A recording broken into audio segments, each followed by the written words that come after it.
La tête dans les nuances, c'est une rencontre à tous les mois avec des intervenants engagés. Mon nom est Robert Aubin et à chaque épisode, je vous transporte dans un jeu de changement de perspective sur des enjeux de société. Ce mois-ci, à la tête dans les nuances, on s'intéresse au sport professionnel féminin. On tentera d'en dresser le portrait et les perspectives d'avenir.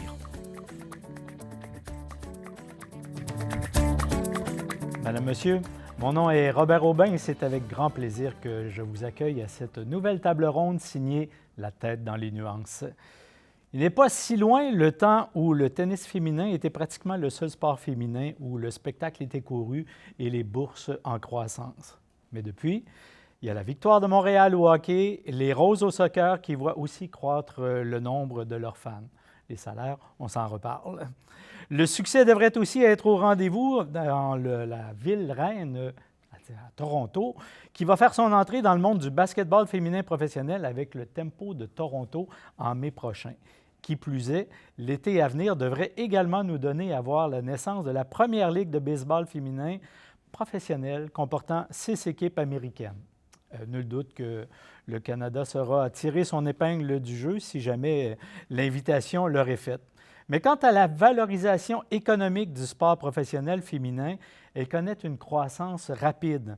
Un rapport de Femmes et Sport Canada a déterminé que le marché du sport professionnel féminin au pays a doublé en 2 ans, soit entre 2023 et 2025, et pourrait dépasser le demi-milliard de dollars d'ici 2030.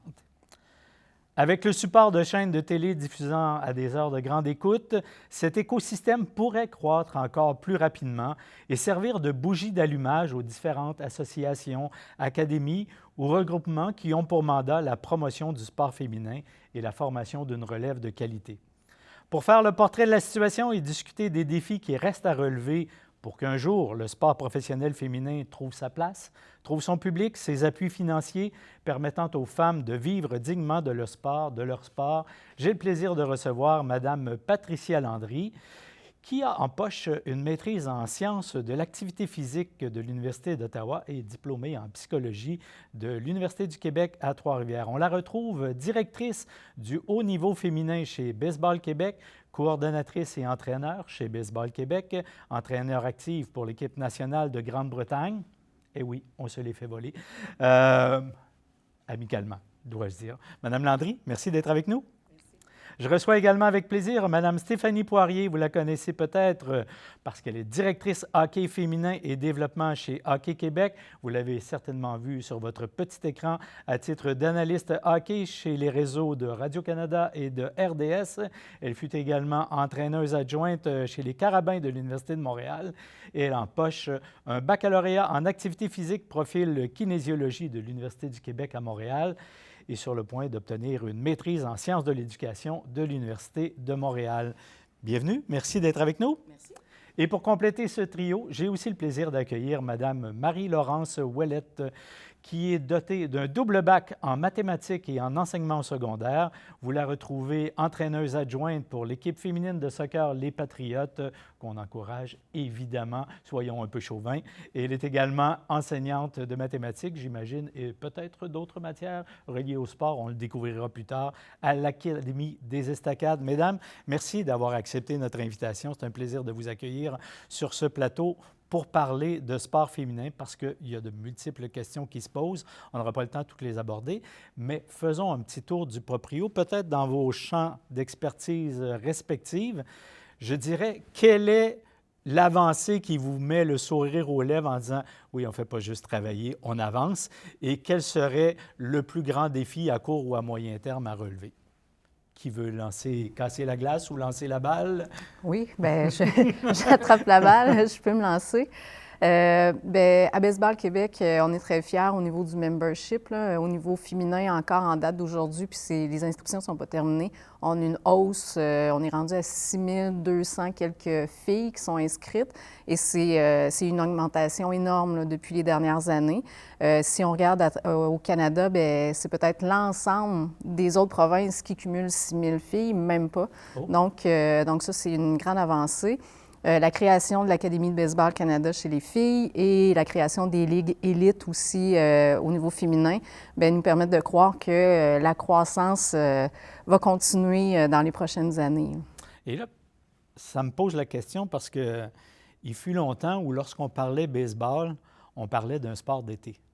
Oui. Alors, quand on parle Académie baseball, est-ce qu'on pense 12 mois par année maintenant? Oui, bien, 10 mois par année, c'est l'année scolaire. Donc, l'Académie, c'est de septembre à juin. Donc, les filles s'entraînent à tous les après-midi dans un cadre sport-études, vont à l'école le matin, elles viennent s'entraîner l'après-midi. Et l'Académie de baseball Canada chez les gars existait depuis 30 ans. Et donc, là, il y a eu la création du côté féminin en 2021. Et le grand défi à venir, à court ou à moyen terme? Bien, de continuer à créer des opportunités. Comme on est à 4 équipes dans chacune des ligues élites, 16U et seniors, on veut grossir. Donc, c'est de trouver des partenariats qui vont nous aider. L'enjeu est souvent financier là, de notre côté pour pouvoir garder les filles et grandir. Donc, je pense que c'est juste de voir comment on peut continuer dans cette lancée-là là, dans les prochaines années. Et du baseball, on passe au soccer ou au hockey? Certainement, fait que je peux prendre le relais de ce côté-là. Définitivement que dans les dernières années, la plus belle réussite au niveau du soccer féminin, c'était la mise en place de l'équipe des Roses de Montréal. Avec la venue de la Super Ligue du Nord, je pense que c'est une offre de service qui était manquante quand on se compare là, à nos homologues des États-Unis pour qui la Ligue féminine était en place depuis déjà plusieurs années. Et que ça vient donner un objectif concret, tangible, accessible pour toutes les jeunes filles qui jouent au soccer, que ce soit dès le plus bas âge ou même lorsqu'elles complètent leurs études universitaires, d'avoir accès à un niveau professionnel près de leur domicile. C'est vraiment une très belle réussite. Ce qu'on espère maintenant, c'est que nos plus beaux talents de la région de Québec restent parce que la Ligue est encore en développement. L'année 2 va s'entamer très prochainement. Là. Le match d'ouverture est cette fin de semaine. Fait que ce qu'on espère, c'est que cette Ligue-là puisse prendre plus d'envergure, qu'il y ait des moyens financiers qui soient générés de plus là, pour faciliter la mise en place d'infrastructures puis de ressources pour les athlètes qui vont se joindre à ces équipes-là. Mais dans l'éventualité où est-ce on crée du talent, on a mis en place beaucoup de choses, autant au niveau de Soccer Québec que dans chacun des clubs régionaux pour développer le soccer féminin. Fait que maintenant, ce qu'on veut, c'est garder notre talent ici au Québec. Et probablement la ligue qui a le plus d'éclairage au moment où on se parle, c'est la Ligue professionnelle de hockey féminin. Quel tableau en dressez-vous actuellement? Parce que vous avez comme une longueur d'avance sur les autres. Ben oui, peut-être sur certaines choses, mais pour faire un peu du pouce sur ce que mes collègues ont dit, on est toutes on a un peu tous les mêmes enjeux puis un peu les mêmes réussites. C'est sûr que la victoire, assurément, c'est une promotion exceptionnelle pour montrer aux jeunes filles qu'elles aussi, elles ont le droit de jouer au hockey comme leurs frères. Donc, c'est sûr qu'on voit aussi les chiffres qui ont beaucoup augmenté dans les dernières années. On parle d'une augmentation de 15 à 17, 18, même des fois jusqu'à 20 On a passé des caps historiques au hockey. Il n'y a jamais eu plus d'environ 7 000 filles qui ont joué au hockey au Québec, là, qui est un ratio extrêmement faible par rapport à notre population depuis 35 ans. Donc, là, dans les dernières années, on est allé à 8, à 9, puis là, on n'est pas loin du 10 000, ce qui, malgré tout, reste une fille pour 9 garçons au Québec, juste au Québec. Donc, il y a beaucoup de provinces qui ont plus de joueuses que nous.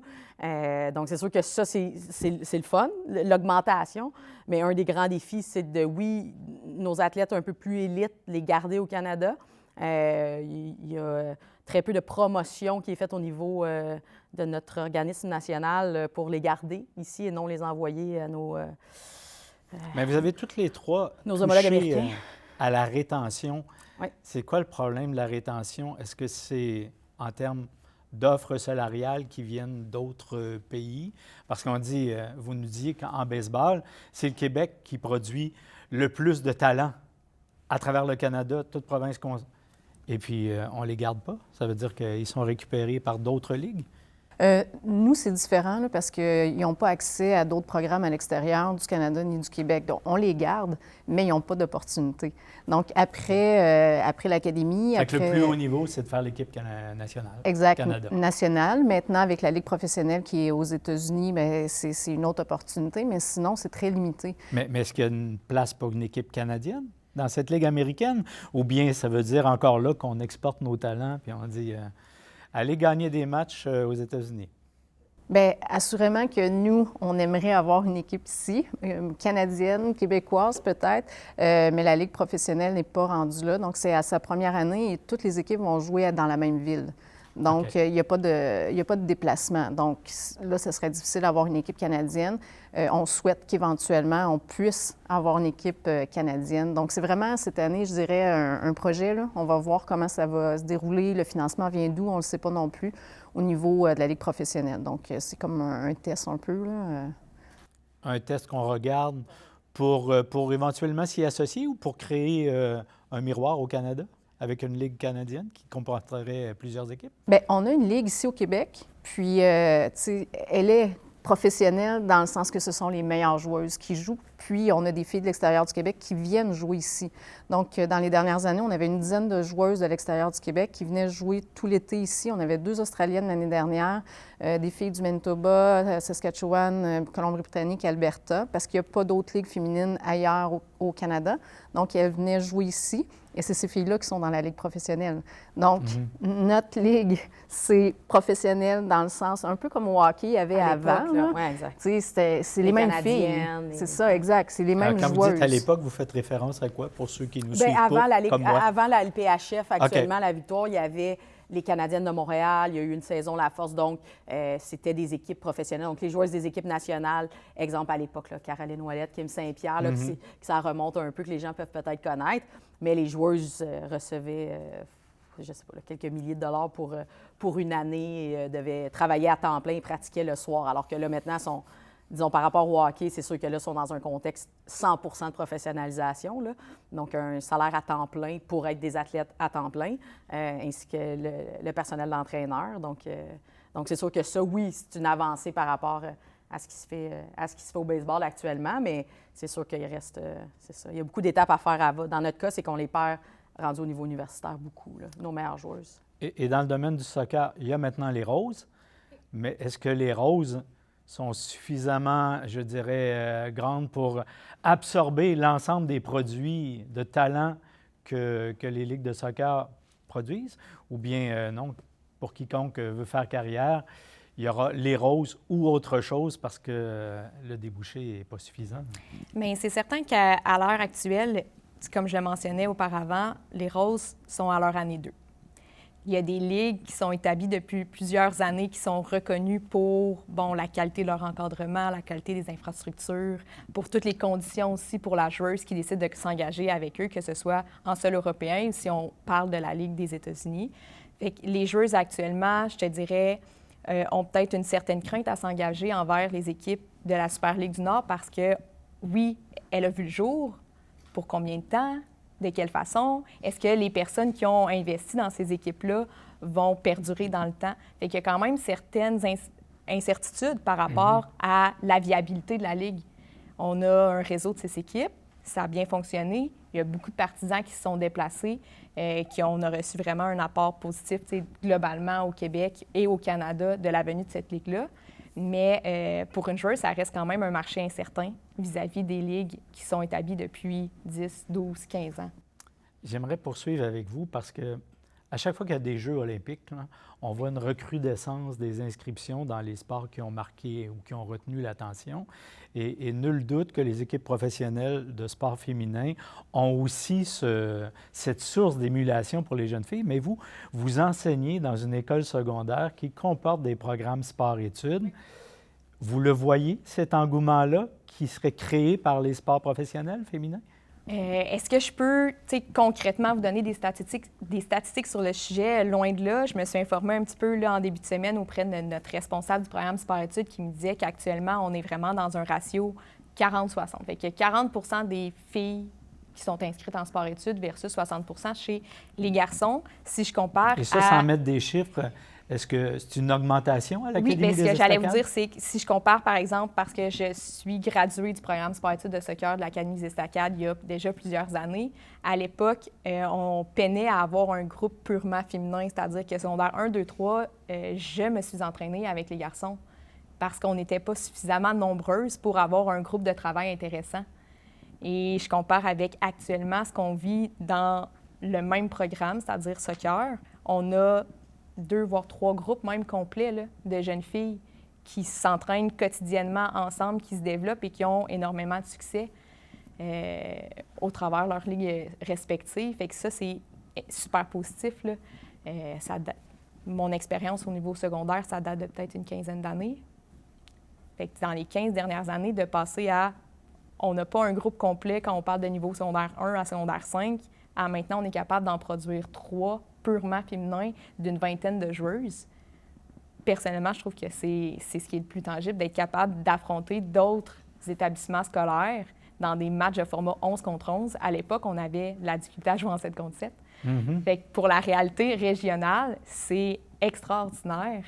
Puis, je discutais avec le président du conseil d'administration du CSTR, pas plus tard que ce matin, parce que c'est aussi un collègue de travail, qui me disait que dans nos clubs, dans nos niveaux de développement, au bas de la structure, fait qu'on parle de la tranche d'âge, je dirais jusqu'à 12 ans, là, 4 à 12 ans, on a aussi un pourcentage similaire au 40-60, qui n'était pas le cas non plus à l'époque. Puis on remonte à il n'y a pas si longtemps. Fait que de plus en plus, cette visibilité-là, bien, c'est un rêve qui est accessible. Tu sais, les jeunes filles vont participer à une discipline sportive parce qu'elles vont voir des modèles. Puis là, les modèles, elles sont présentes. Avant les fêtes, il y a des joueuses de la Victoire qui sont venues à l'école, qui ont rencontré les étudiants athlètes de nos programmes sport-études. Puis cette accessibilité-là vis-à-vis du public, le fait de voir que c'est réaliste, qu'on peut y aspirer, d'avoir de plus en plus d'entraîneurs féminines aussi, que ce soit en bas âge ou au niveau plus professionnel, ça amène certainement là, son poids là, dans l'essor du sport féminin. Bien, j'aurais le goût de partir de cette embellie que vous nous proposez et que vous ne la proposez pas, vous la démontrez, pour vous demander, parce que la plupart du temps, quand on étudie les statistiques face à l'activité physique, on observe que les jeunes filles ou les femmes abandonnent plus rapidement que les garçons l'activité physique. Est-ce que cet effet d'émulation des ligues professionnelles, à votre avis, va faire changer la statistique? Est-ce qu'il y a plus de filles qui vont se maintenir plus longtemps à l'activité physique parce qu'ils voient peut-être un projet de carrière? Mais C'est une bonne question. Oui, parce que c'est difficile. Puis c'est le genre de choses qu'on va voir dans 10 ans, quand il va y avoir une stabilité. Oui, évidemment. Au niveau de ces ligues-là, évidemment, les Roses, c'est nouveau. Là. La nouvelle ligue qui va partir au baseball, c'est très nouveau. Il y a 2 raisons principales pour lesquelles les jeunes filles arrêtent l'activité physique à partir de 13 à 14 ans. Là, donc, la période, clairement, de puberté, c'est une question d'affiliation sociale. Donc, si une amie arrête dans le groupe, elles vont suivre. Puis l'autre, c'est que la capacité à se reconnaître, les changements physiques et le jugement personnel sur ce qu'on a l'air quand on peut parfois faire du sport, quand on connaît les images qui sont projetées de ce qui est vu positivement dans la société physiquement. Donc, quand on voit des athlètes très musclés, c'est pas quelque chose qui est toujours nécessairement vu positivement chez une femme. Mais si on peut dire que si quand on rencontre Marie-Philippe dans la rue, c'est une joueuse de hockey, là. Elle a des bonnes cuisses, elle a des épaules. Je veux dire, c'est une athlète. Donc, plus il y a une démocratisation du corps, de ce que c'est de performer, c'est parfait. D'avoir des opportunités professionnelles, je pense que oui, ça va aider, mais ça va, pour nous, en tout cas au hockey, vraiment davantage avec ce qui est amené par la culture du sport, de donner l'opportunité aux filles d'avoir les mêmes aspirations et d'avoir surtout un environnement qui est bâti pour elles. T'sais, on parle souvent de mixité dans le sport, mais la mixité, dans le cas des filles, tu l'as vécu, je l'ai vécu, Patricia, tu l'as vécu, c'est que la mixité, elle était et elle l'est encore dans le cas du hockey imposée parce qu'il n'y a pas assez. Donc, on fait des études sur la mixité, donc c'est bon en bas âge que les garçons soient avec les jeunes filles. À vrai dire, c'est que c'est pas négatif, mais c'est pas parce que quelque chose n'est pas négatif que ça doit être l'environnement qui soit travaillé pour les jeunes filles. Et ça, dans notre cas, puis au soccer, c'est le sport le plus joué au Québec, là. Oui, c'est nous le sport national hockey, mais le sport, il y a près, je ne me trompe pas, il y a près de 40 000 filles qui jouent au soccer au Québec. C'est le sport, bien, c'est la plus grosse fédé au Québec, c'est Soccer Québec et non Hockey Québec. Donc, il y a une accessibilité, il y a les plateaux d'entraînement en bas âge, les petits garçons de 4-5 ans jouent ensemble, les petites filles de 4-5 ans jouent ensemble, ce qui est encore extrêmement difficile à expliquer au hockey parce que ce qu'on entend dans notre cas, c'est toujours « ouais, mais elle est capable de jouer avec les garçons ». Mais c'est pas OK, parfait. Mais en soi, c'est pas une victoire d'être capable de... Bien, bravo, là. On pourrait aussi amener des garçons jouer avec les filles, mais là, ça serait comme don terrible. Donc, le fait d'être capable de le faire ne veut pas dire que c'est le bon cheminement à faire. Et c'est pas nécessairement la façon optimale, en fait, de exactement, travailler. Là. Exactement. Puis ça, à un certain moment, c'est vrai qu'en bas âge, ça dérange moins, mais au début de l'adolescence, le groupe d'amis est très, très, très important. Puis ce groupe d'amis-là, bien, il veut pas, des jeunes filles, ça se reconnaît parce que ça a des ententes tacites de ça à travers quoi ça passe, tout comme des groupes de garçons au niveau de l'adolescence. Donc, notre sport est un sport masculin. Bien, nos sports sont des sports masculins à la base, des sports collectifs. Mm-hmm. Puis il y a très, très peu de choses qui ont été pensées à la base pour les jeunes filles, puis c'est encore le cas aujourd'hui. Là. Absolument. Il ne faut pas se leurrer. J'ajouterais que oui, c'est possible en bas âge, mais ce que j'entends, c'est que quand il y a de la mixité, bien, moi, ma fille, elle ne veut pas y aller parce qu'elle a envie d'être avec ses amis, mais oui. Là, on n'offre pas ça. Exact. Donc, tu sais, oui, il y a les ligues professionnelles, mais il y a l'offre de service qui doit qui doit s'adresser à tout le monde. Donc, tu sais, je pense à une fille de 21 ans qui a envie de continuer à jouer, mais elle sait bien là, qu'elle ne se dirigera jamais au niveau de l'élite. Bien, s'il y a une ligue féminine pour elle, puis qu'elle peut jouer avec ses amis, à même titre que les garçons, les hommes qui jouent dans des ligues seniors. Mais je pense que c'est surtout ça qu'il faut leur offrir, c'est que dans le communautaire, il faut qu'il y ait une offre de service où les filles peuvent dire, bien, moi, j'ai juste envie de jouer. Tu sais, oui, je peux aspirer, puis ça, c'est excellent, puis je pense qu'effectivement, c'est des modèles importants, mais c'est quand même un faible pourcentage là, qui vont se rendre là. Donc, pour le reste, là, on fait quoi? Bien, on offre des ligues féminines, puis tu sais, je suis tout à fait d'accord avec la mixité que c'est possible. Tu sais, on le fait, mais est-ce que c'est le mieux pour la majorité? Non, parce qu'il y en a une qui va se démarquer, puis elle va avoir du succès, mais pour les autres, bien, c'est peut-être pas possible. Puis, on le voyait chez Baseball Québec. À 13-14 ans, c'est là que la différence physique entre les filles et les garçons, elle est flagrante. Donc là, bien, je suis plus capable de compétitionner avec les garçons. Donc, c'est quoi mes options? Bien, j'arrête de jouer ou je fais un autre sport, mais souvent, ils arrêtent tout simplement. Là. Des fois, c'est vu négativement aussi de retourner à un sport féminin comme s'il était plus faible. Nous, au hockey, c'est un enjeu Ah ouais, nous aussi. important, là, comme si... il y a toujours une caractéristique. On caractérise les niveaux, alors que si on est bien franc, c'est le même sport, mais c'est différent. Là. C'est un peu comme. Pour moi, c'est comme l'escrime. L'escrime, il y a le fleuret, le sable, c'est le même sport, mais en même temps, il y a des éléments quand même assez différents. Bien, le hockey féminin et masculin, c'est la même chose. Mais est-ce qu'il faut penser la promotion des sports féminins différemment? Parce que tout ce qu'on comprend ou tout ce qu'on voit, c'est les comparaisons avec le même sport masculin. Et j'ai toujours en tête cette magnifique pub qui avait eu lieu dans le temps des Jeux olympiques, là, où on avait pris une séquence de soccer féminin, où on avait remplacé chacune des joueuses par un joueur des Bleus français. Et là, tout le monde trouvait que c'était un match extraordinaire, jusqu'à temps qu'on réalise que l'IA avait berné tout le monde et que c'était un sport féminin auquel on... Et je fais... À toutes les fois qu'on fait des comparaisons au baseball, on fait « Ah, bien, lance pas la balle aussi rapidement. » Est-ce vraiment important? Au hockey, on n'est pas aussi rapide. Est-ce vraiment important? Est-ce qu'on peut penser le sport féminin différemment? Le hockey féminin, le baseball féminin, le soccer féminin, est-ce que ça peut juste être différent plutôt que d'être comparé?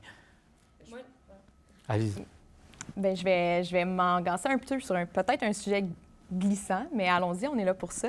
Je lisais un article récemment qui disait que au niveau des études sur tout ce qui est après à l'activité physique, que ce soit dans le développement de l'athlète global, il y a 6 % des études qui sont faites sur les femmes, ce qui est quand même une forte problématique. Donc, depuis des années, on base l'entraînement de nos athlètes féminines sur des modèles qui ont été pensés pour des hommes, qui ont été pensés pour une physionomie d'homme, alors que si on compare l'anatomie d'un homme et d'une femme, on a deux choses complètement différentes. Puis il n'y a pas si longtemps, il y a des études qui ont vu jour sur les ruptures de ligaments croisés qui ont touché nombre incommensurable de femmes athlètes sur la planète. Puis on se questionnait à savoir, mais pourquoi? Il y en a autant que ça. Puis finalement, ce qu'on relève de ça, c'est qu'il y a un fort lien entre le cycle menstruel, ton risque de blessure, de ligaments croisés parce que ça vient, tout le dérèglement hormonal vient changer ton physique là, pendant cette période de temps-là. Puis ça n'a jamais été considéré. C'est un aspect aussi qu'on parle de la rétention des jeunes athlètes. Bien, veux pas, avec la puberté, un certain point, j'ai mes menstruations, j'ai des crampes, j'ai mal au ventre, je me sens pas bien. J'ai pas envie d'aller pratiquer. Ah, bien là, tu sais, je me sens mal à l'aise de parler de ça à mon entraîneur. C'est des sujets qui sont tabous encore à ce jour dans notre société. Peur de tâcher. Oui, les fameuses... je vais aller dans la piscine. Quand je vais sortir de la piscine, est-ce qu'il va y avoir des taches? Mon équipement sportif, mon match est en blanc. C'est arrivé là, quand je jouais au soccer, des matchs compétitifs, qu'à un moment donné, une adversaire tombe dans sa semelle. On commence à voir la tache des menstruations sur ses shorts blanches. J'ose pas me mettre à sa place. Le ressenti, une fois que le match se termine, qu'elle a conscience de ça, est-ce que cette jeune fille-là, elle va vouloir se présenter à nouveau la semaine d'après? Est-ce que ça a un impact? Puis on parlait tout à l'heure de la publicité qui a été faite avec les joueuses françaises. Il y a une publicité aussi qui a été mise sur pied où est-ce qu'on incitait les athlètes de haut niveau à parler de leur cycle menstruel, à parler de leur menstruation en échange de soutien financier. C'est juste pour que la jeune fille qui hésite, qui ne sait pas trop, elle sache que hey, c'est normal. Toutes les femmes passent par là, que tu sois une athlète ou non. Alors, pourquoi ça deviendrait un enjeu? T'sais, pourquoi on ne considère pas ça dans nos recherches? Pourquoi on ne considère pas ça dans l'encadrement qu'on offre à nos athlètes? Madame Landry, vous vouliez ajouter au début? C'était très intéressant, j'ai perdu. J'ai perdu mon idée. Mais tu as vraiment raison, puis ça commence. Bien, d'ailleurs, la médecine, entre autres, dans les 30 dernières années, dans tout ce qui est maladies cardiovasculaires, ont découvert à quel point les femmes, les signes avant-coureurs d'infarctus n'étaient pas les mêmes là, de ceux qui étaient connus chez les hommes. Tu as tout à fait raison. On commence à voir les effets des cycles, la période de maturation physique, biologique. Donc, c'est sûr que, quand on dit que l'environnement, puis là, ne serait-ce que de ne pas avoir, c'est niaiseux, là, mais de ne pas avoir de petites poubelles pour déposer les serviettes hygiéniques dans une chambre de hockey et de devoir sortir de la chambre avec ton papier que tu t'en vas mettre dans la poubelle. Subtilement, parce que tu ressens quand même une certaine gêne à ce moment-là. C'est ça. Il y en a que ça leur dérange pas. Il y en a que, dans le sens que c'est ça, là, c'est quand même quelque chose de personnel, mais en même temps, tout le monde sait que une fois par mois, ça arrive à 25 % de la planète. Donc, quand on parle d'environnement, l'inclusivité ne vient pas, oui, par l'opportunité. Nous, dans notre cas, au hockey, il y a énormément de discrimination sur les infrastructures, sur l'accessibilité au plateau, sur la reconnaissance des associations féminines. Souvent, elles doivent sous-louer ou s'associer à une association masculine parce que les villes ne veulent pas reconnaître un nouvel organisme ou, vu que le nombre est quand même plus petit, ne donnent pas le nombre d'heures qui devrait avoir lieu parce que, exemple, dans une ville, on ne peut pas avoir juste une équipe, donc ils vont être obligés de prendre 3-4 villes faire une équipe. Donc, l'équipe devient régionale. Donc, les villes s'en dissocient. Donc, les garçons, encore aujourd'hui, 2026, plus de 80 % dans la province ont un ratio d'heures plus élevé qu'une jeune fille. Puis là, on ne parle pas d'heures réelles, d'un volume, parce qu'il y a 90 000 joueurs masculins, il y a 10 000... Le but, c'est pas de faire 500 heures, 500 heures. C'est que si les garçons ont 2 heures par semaine par tête, on devrait avoir le même ratio pour une joueuse, 2 heures par semaine par tête. Ce qui n'est pas des fois, c'est plus de 2 heures de différence. Donc, des fois, on va dire les garçons se développent plus, ils ont des meilleures habiletés. En bas âge, ça a été prouvé qu'il n'y en a pas, mais en volume, il y a tellement plus de volume souvent au niveau des garçons en bas âge. Et les parents incitent davantage leurs garçons à faire du sport en bas âge que les jeunes filles, ils en font moins. Donc, des fois, quand ils sont rendus, dans notre cas, exemple M13, il peut y avoir jusqu'à 70 % de différence de répétition. C'est énorme. C'est énorme. On parle de touches, de lancer. Donc, il y a tout ça. Fait qu'il y a quand même un système qui, encore aujourd'hui, je ne sais pas si c'est comme ça pour vous autres, les filles, dans votre sport, mais nous, dans notre sport, déjà que les infrastructures, évidemment, au hockey coûtent extrêmement cher, là, des arénas, puis on n'est pas au top dans le monde pour la qualité de nos installations avec la désuétude de beaucoup d'arénas. Donc, c'est sûr qu'on entend encore, nous autres, ouais, mais là, si on ajoute des heures aux filles, les gars vont en perdre. Mais je encore pense que aujourd'hui. cette différence-là, on la voit bien au niveau des infrastructures disponibles et du temps. Mais puisque vous avez ouvert la porte, j'aimerais ça revenir quelques minutes sur la physionomie parce qu'on voit entre autres les grands équipementiers qui commencent à adapter l'équipement, entre autres au hockey, à l'anatomie féminine. On peut juste applaudir, il était comme temps. Mais est-ce que dans l'entraînement, on fait les choses différemment parce qu'on dirige un club féminin plutôt que masculin? Est-ce qu'il y a quelque chose qu'il faut changer dans notre façon d'entraîner des jeunes femmes qu'on ne ferait pas avec des garçons? Bien, nous, de notre côté, à l'Académie, on est à notre 5e année d'existence, puis on le voit, là. On a des entraîneurs qui avaient l'habitude d'entraîner des garçons, puis là, ils entraînent des filles, puis ils voient qu'il y a une différence, que l'approche doit être différente. Au niveau de l'entraînement physique en gym, là, on est allé vers quelque chose qui correspondait mieux à elles, selon leurs besoins aussi au niveau de la physionomie. Donc, on est vraiment dans individualiser le programme d'entraînement, mais aussi, il faut que ça soit créé et pensé pour les filles. Ça peut ressembler à quoi, cette différence-là? Bien, c'est juste au niveau, par exemple, là, je suis pas, c'est pas ma force au niveau de la kinésiologie, là, mais tu sais, au niveau de la flexibilité, souplesse, on va être hyper flexible dans certains mouvements. Donc, il faut penser différemment le programme d'entraînement. On ne peut pas le penser comme si je le bâtissais pour un garçon parce qu'au niveau physionomique, c'est pas la même chose. Donc, il y a des caractéristiques particulières qui font en sorte que le programme est adapté. Au niveau, par exemple, des activations, mais il faut que ça soit ludique, il faut qu'il y ait une diversité. Les garçons, peut-être, je pense que c'est plus facile de refaire la même chose régulièrement. Les filles vont vite perdre l'intérêt. Donc, il faut vraiment diversifier l'entraînement. Puis elles embarquent quand c'est comme ça. Mais c'est nos observations, mais c'est 5 ans.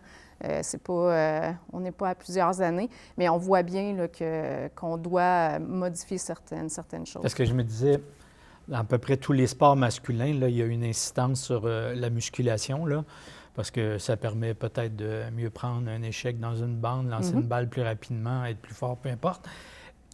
La musculation, j'imagine, c'est aussi important pour une femme, mais on doit développer ça différemment. Bien, c'est la même chose. Là, au niveau du bâton, au niveau du lancer, on va aller travailler les mêmes aspects parce qu'il faut qu'elle soit forte, il faut qu'elle soit puissante, mais c'est peut-être dans le comment on va le faire qui va être différent. Ce qu'on remarque beaucoup... Puis est-ce qu'on le fait avec des ratios féminins? C'est-à-dire que la vitesse d'un lancer ou la force de frappe d'une balle, on n'attend pas nécessairement des standards masculins. Est-ce qu'il y a des standards féminins qui s'installent pour dire... Bien, je pense que, tu sais, on parlait de ligues professionnelles. Bien, les ligues professionnelles nous permettent d'avoir des standards féminins. Donc là, on peut avoir un standard de c'est qui la meilleure joueuse, puis c'est quoi sa vitesse. Là, on a des caractéristiques. Et on compare femme avec femme. Femme avec femme. Donc, on peut partir de ça.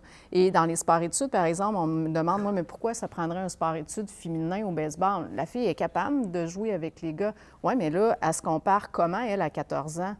Elle ne peut pas se comparer avec le garçon parce que c'est pas physiquement, c'est pas la même chose. Donc, quand on est entre filles, comme par exemple à l'Académie, bien, on se compare avec la meilleure qui est sur l'équipe nationale, la meilleure à l'Académie, la meilleure de sa catégorie d'âge. Donc là, on a vraiment des standards qui sont réalistes et non pas se comparer avec un garçon qui lance à 95 000 à l'heure. J'y arriverai jamais. Celle qui lance le plus fort au niveau mondial est à 82.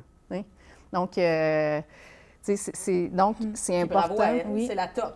Oui, mais c'est la top. En tout cas, moi, ça me permet de suivre la balle. J'adore ça. Mais j'imagine aussi que cet aspect-là, au niveau de la rétention des joueuses dans le sport, comme tu le mentionnais, si tu te compares constamment avec des garçons qui sont physionomiquement conçus pour être plus forts, plus rapides, plus toutes, mais comme jeune fille qui s'entraîne avec eux autres, j'ai toujours l'impression, j'ai tendance à dire de me sentir pas bonne, pas suffisamment à la hauteur. C'est peut-être un aspect qui va faire en sorte que je vais décrocher à un certain point. Je dis ça, mais sous toute réserve. Tout à fait. Puis il y a l'équipement. Tu sais, par exemple, là, je coach la Grande-Bretagne, puis là, les filles jouent avec les gars durant l'été, puis elles doivent utiliser le même bâton au niveau de la pesanteur, de la longueur que les garçons. Là, j'ai dit à l'entraîneur-chef, bien, ça ne marche pas, là, parce que c'est beaucoup trop lourd pour elles. Mais là, la fédération ne voulait pas changer ce règlement-là parce que c'est pas équitable. C'est pas égal. Ouais, okay. Équité, égalité. C'est ça. Déjà donc, là, si la joueuse veut jouer, compétitionner avec les garçons, bien, il faut qu'elle prenne le même équipement.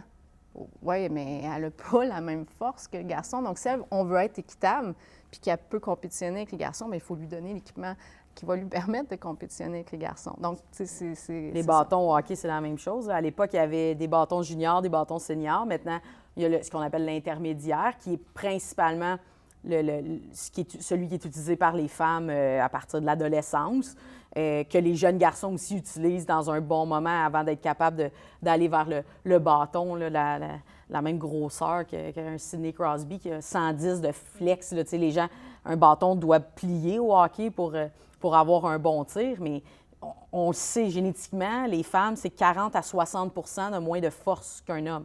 C'est ça la réalité. Donc, tu sais, comme demander à une femme de jouer avec le même bâton qu'Alexander Ovechkin, s'il pèse 235 livres, ça n'a comme pas rapport, tu sais. Mais la fille n'a pas moins de valeur. La meilleure, selon moi, évidemment, meilleure joueuse au monde, probablement la meilleure joueuse de tous les temps au hockey, je pense que c'est Marie-Philippe Poulin.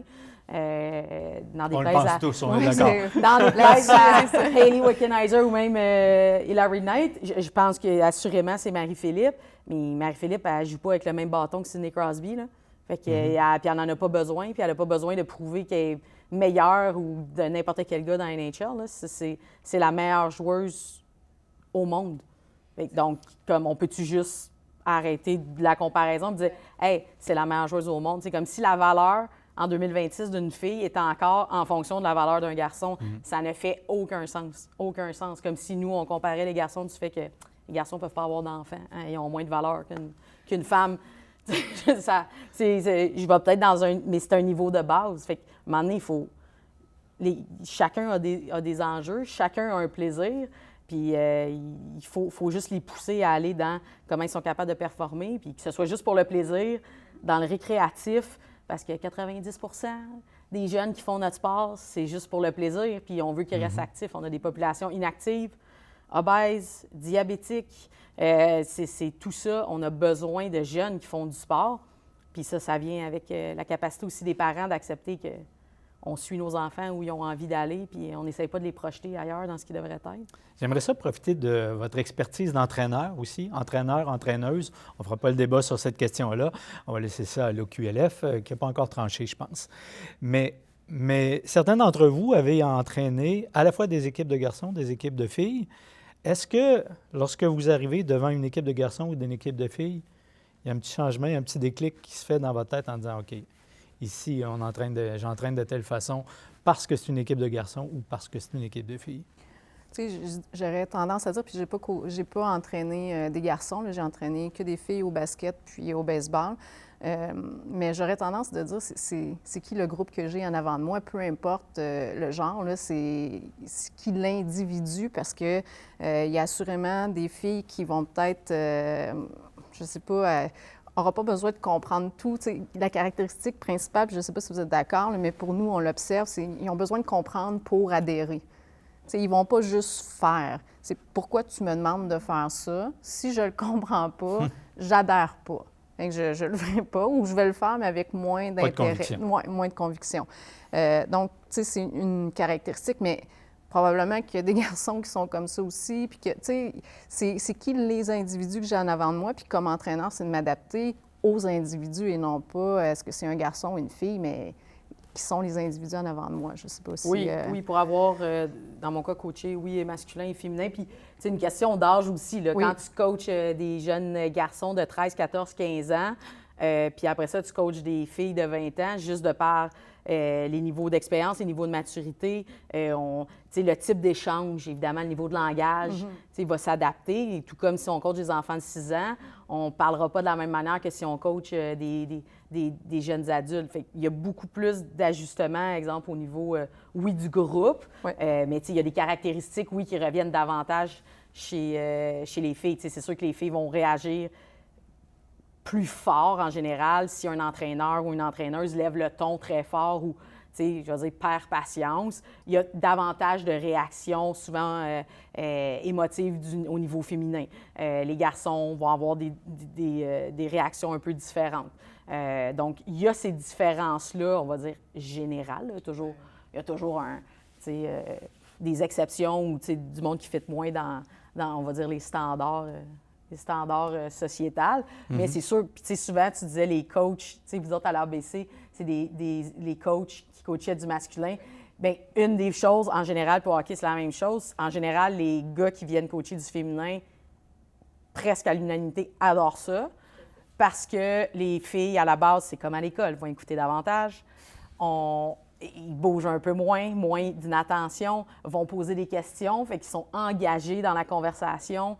Ce qui est aussi bon pour l'estime du coach, j'imagine. Oui, exactement. Ils se sentent moins confrontés des fois à ces éléments-là. Fait qu'ils prennent un plaisir à dire, bien là, tu sais, puis en même temps, des fois, au début, ça les confronte, ça, là, ben voyons, non, elle pense pas qu'elle en connaît plus que toi, elle veut juste comprendre qu'est-ce que tu lui demandes, puis c'est justement vraiment pas un affront, c'est parce qu'elle veut tellement bien le faire qu'elle va poser toutes les questions qu'il faut. Alors que des fois, les gars, ils tournent à gauche, ils vont tourner à gauche, ils ne demanderont pas pourquoi. Tu sais, un peu plus un aspect militaire, mais c'est aussi dans la manière qu'ils ont été enseignés de dire, c'est un gars, dis tourner. Mais en même temps, eux autres aussi, les nouveaux, les plus jeunes posent plus de questions, ont plus d'intérêt. Mais tu sais, ça vient souvent des coachs eux-mêmes, puis ça, j'imagine au soccer, c'est pareil, là. Oui, définitivement. En fait, puis ce que tu disais me rejoint vraiment dans le sens où, bon, faut quand même être capable de s'adapter à notre clientèle, que ce soit masculine ou féminine. On va avoir tout genre de profil d'individu. Fait que je peux coacher une fille de la même façon que j'aurais coaché un gars, lui crier après, puis c'est ça qui va fonctionner pour elle. Alors qu'à côté, je peux avoir une jeune fille qui a besoin de peut-être, mettons que si j'ai un sujet abordé avec elle, la prendre un peu plus à part au lieu d'intervenir devant l'ensemble du groupe, des choses comme ça. Il y a un fort aspect social dans les sports féminins. Puis encore à ce jour, la raison pour laquelle je suis active, c'est principalement pour garder cet aspect-là social aussi. Donc souvent, comme entraîneur, on va peut-être avoir un petit peu plus de compte à rendre dans nos décisions dans les sports féminins que dans les sports masculins. Je prends par exemple, j'ai à donner mon aliment en vue d'un match. Il y a une joueuse qui est mise de côté. Cette joueuse-là, sa meilleure amie, n'est pas mise de côté, est sur le plan de match. Elle ne comprend pas pourquoi on ne l'a pas alignée.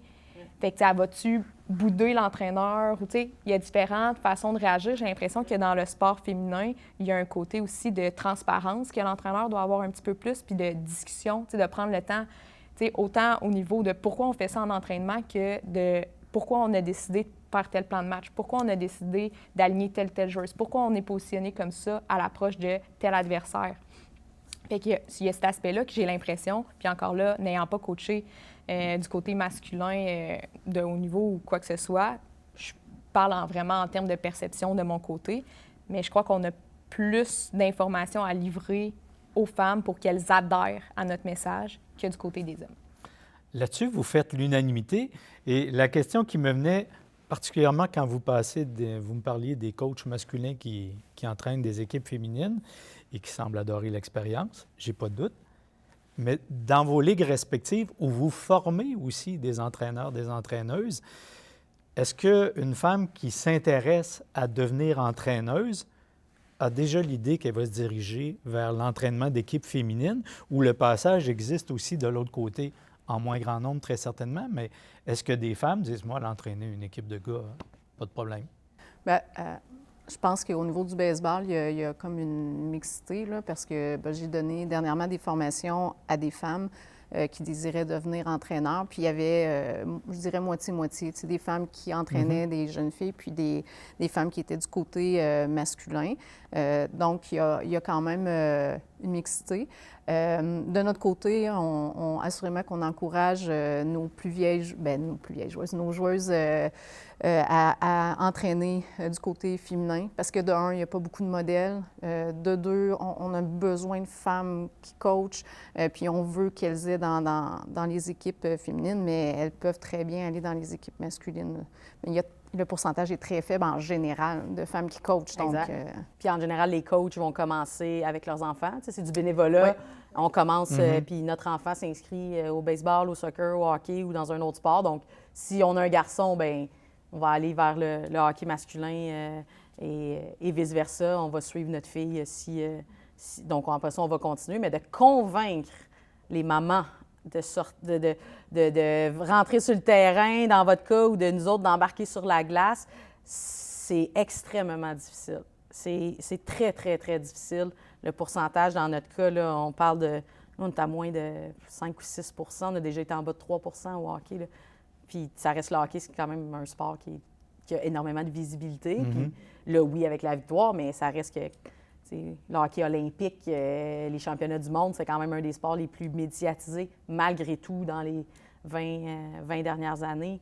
Mais c'est très, très, très difficile. Les femmes sentent peu qu'elles ont leur place, sentent peu qu'elles sont accueillies, de par la très, très grande proportion d'hommes qui contrôlent ou qui sont là de façon presque unanime là, dans les groupes. Donc, il faut convaincre les femmes, il faut expliquer le rôle des coachs, que c'est pas, dans notre cas, t'es pas Martin Saint-Louis là, quand tu coaches des enfants de 9 ans. Là. Tu t'ouvres la porte, tu leur tapes sur le casse, tu les félicites, tu lui dis « Oups, attention, t'as oublié quelqu'un dans ton dos », puis tu t'assures qu'il a tout son équipement, tu t'assures qu'il arrive à l'heure, tu t'assures qu'il est habillé, qu'il parle pas quand le coach parle. Donc, j'aime dire que c'est 85 du travail qu'une mère fait déjà au quotidien sans jamais se poser de questions. Donc, nous, on essaye là, d'amener ça vers la compréhension de ce que c'est. T'sais, on dit coach, là, mais plus une intervenante, c'est plus des intervenants. Mais souvent, c'est plus un rôle, c'est ça, d'éducateur que d'entraîneur. Ben oui, puis après ça, tu apprends, puis tu fais des formations, puis tu as aussi des meilleurs... Tu sais, si je coachais avec Patricia, assurément que c'est pas moi qui montrerait la bonne technique parfaite pour lancer, mais pour organiser des ateliers, faire rouler... faire les mouvements de base, encourager, même si le baseball n'est pas mon sport premier, je serais assurément capable de le faire. Vous pouvez transmettre le goût. Assurément. Puis ensuite, on a une spécialiste dans ce cas-là qui est une spécialiste technique ou un spécialiste technique. Mais le coaching, c'est des forces différentes, c'est des équipes. C'est comme on peut dribbler un ballon, mais en même temps, être bon à dribbler un ballon ou à faire une bonne séance, puis bien utiliser son terrain, puis les temps de jeu, on est ailleurs. Donc, les femmes, naturellement, c'est comme être prof.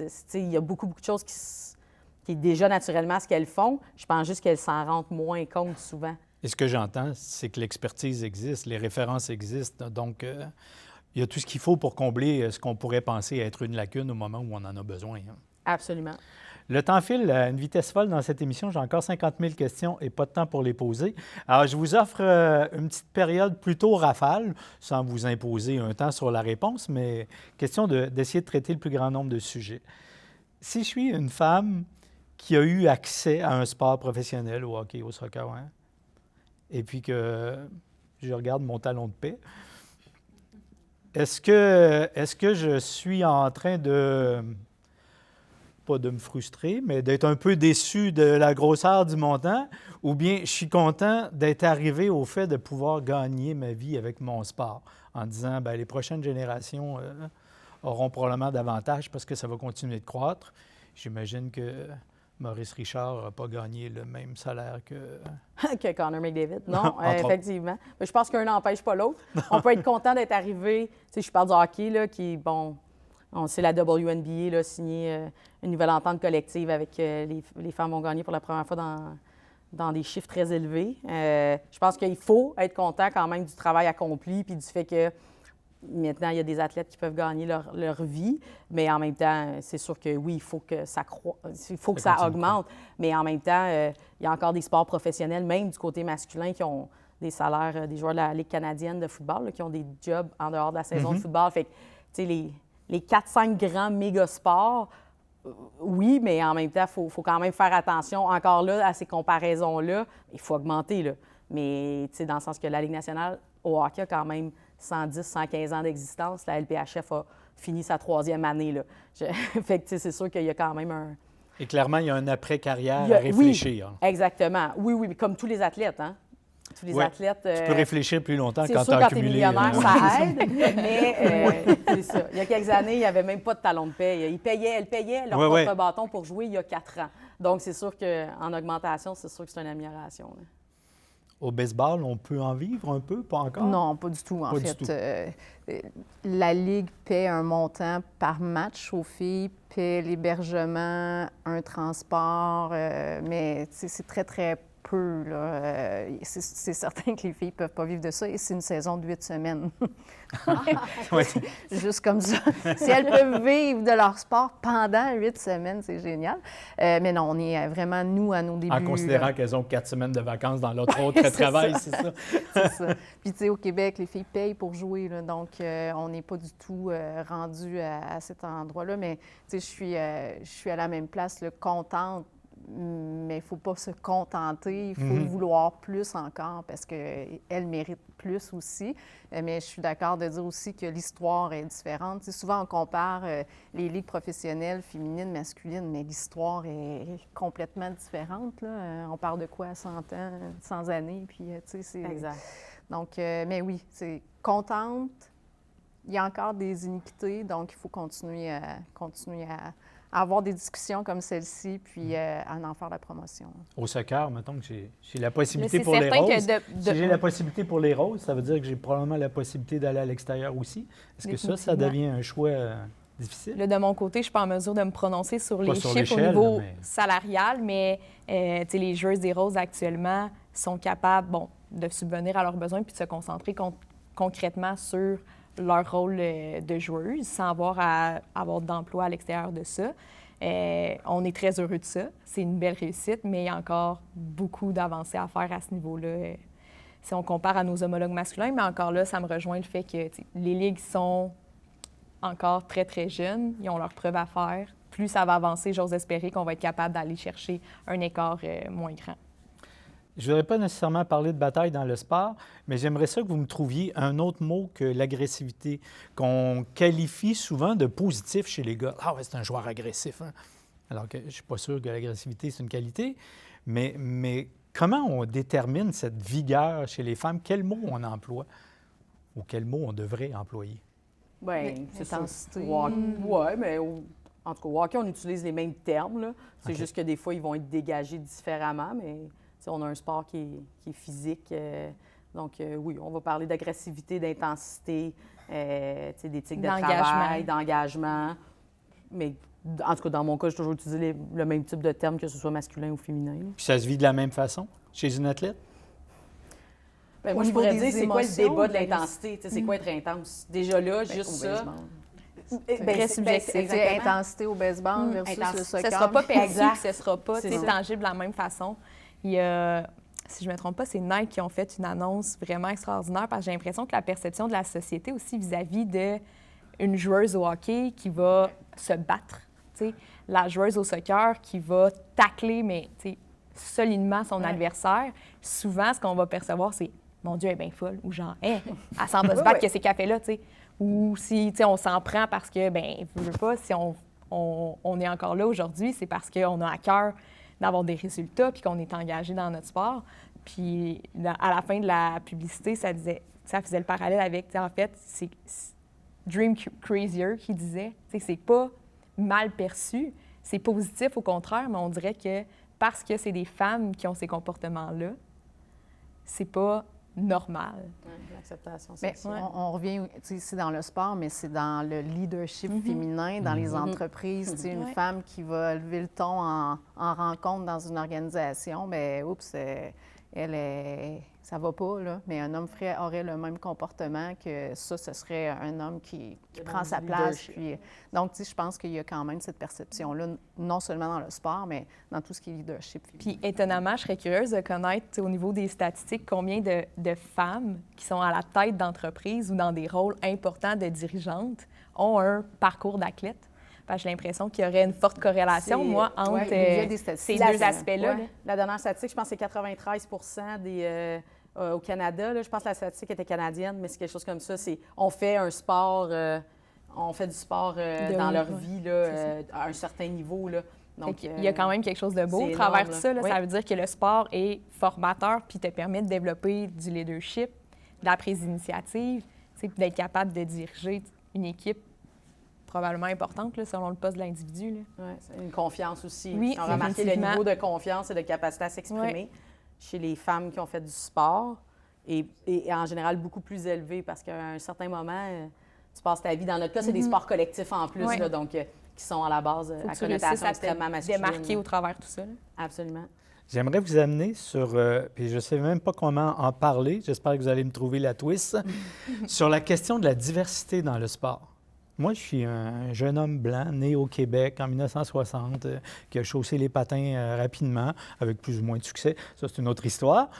Mais ça fait partie de ma culture. Alors que quelqu'un qui immigre au Québec, d'abord, l'hiver, la glace, le patin, c'est peut-être pas naturel.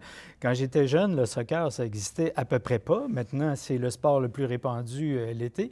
Comment vous intégrez ou vous faites place à la diversité dans vos réseaux respectifs? Bien, nous, c'est un enjeu important. C'est sûr que de notre côté, c'est un sport qui est très nordique, évidemment. Donc, nous, on travaille fort à la Fédé pour, que ce soit féminin ou masculin, là, d'intégrer, de développer une offre de service qu'on va dire plus communautaire, puis qui est justement davantage vraiment récréative pour juste intégrer, faire découvrir. Le hockey-ball a aussi un rôle à jouer dans ça parce qu'il y a une facilité d'accès beaucoup moins chère, des plateaux qui sont beaucoup moins dispendieux, quelque chose qui est moins intimidant que de la glace. Donc, ça fait partie de ces éléments-là. Donc, nous, c'est sûr que c'est... Pas qu'il y en va de la survie du sport, mais dans notre cas, c'est un enjeu sur lequel on se penche fort. Je dirais la même chose, que c'est quand même... on regarde comment on peut attirer plus de diversité au niveau de la population au baseball. Comme programme, ce qu'on fait, c'est qu'on fait partie, on participe à Célébration active avec Filles actives et maintenant à Filles qui bougent. Donc, c'est des organisations qui font la promotion du sport chez les filles. Donc, on a une initiation baseball. Donc là, on touche à 500 filles à Célébration ici à Trois-Rivières. Donc, peut-être on espère qu'avec ces initiations-là, il y a des filles qui vont dire, bien, OK, moi, j'ai envie de participer, puis ils vont s'inscrire l'année suivante. Donc, je vais au moins essayer. Bien, on va essayer. Oui. Donc, je pense que c'est des événements comme ça qui vont faire en sorte qu'on fait découvrir le sport à une plus grande clientèle parce que c'est peut-être pas ce qu'ils vont voir à tous les jours. Ça, c'est deux initiatives, honnêtement, là, au niveau de garder les jeunes actifs dans les établissements secondaires qui sont extraordinaires. Là. Je le vois au quotidien. J'ai plusieurs de mes élèves qui font partie de ces programmes-là. Puis, au-delà du sport de performance, je pense que ce qu'on veut, c'est les garder dans un environnement sain, actif. Fait que petit volet par rapport à ça, vraiment, c'est numéro un. J'ai pas l'impression que c'est un enjeu tant que ça au niveau du soccer, qui est un sport connu mondialement. T'sais, on n'a pas la contrainte de la réalité de glace. Exact. Comme il peut y avoir au hockey. Puis c'est le sport national de nombreux pays, le soccer, fait que peu importe... C'est nous qui l'avons adopté. Oui, c'est ça, exactement. Puis il reste que c'est accessible dans le sens où tout ce que tu as besoin, c'est une paire d'espadrilles puis un ballon, un petit bout de gazon. Fait que souvent, dans les parcs, on va voir un peu tout le monde là, s'approprier la discipline. Puis c'est pas rare qu'on va aller chercher ces jeunes-là pour qu'ils joignent nos équipes parce qu'ils ont quelque chose de beau puis de riche. Parce que pour eux, c'est une culture tellement importante. Le ballon rond, qu'ils ont juste du positif à nous amener par rapport peut-être au hockey, où est-ce que là, c'est un peu plus à l'inverse, où est-ce que vous devez les éduquer. Parfois, c'est eux qui nous en apprennent de leur côté. Malheureusement, je suis rendu au moment où j'ai juste le temps de vous dire merci. Merci, Mme Ouellette. Merci, Mme Landry. Merci, Mme Poirier. C'était vraiment un échange fort enrichissant. Merci également à Mme Isabelle Padoula, qui est la directrice générale de la Gazette de la Mauricie, qui est la productrice de ce balado. Merci à Jokari Loris Théodore, qui est le journaliste à la recherche. Merci à toute l'équipe de la station Nous TV pour l'enregistrement et la diffusion de ce balado. Vous avez des commentaires à nous partager, vous n'hésitez surtout pas à le faire en écrivant à info@gazettemauricie.com. Je suis Robert Aubin, je vous dis merci d'avoir été là. On se donne rendez-vous le mois prochain pour une autre table ronde signée La Tête dans les mains.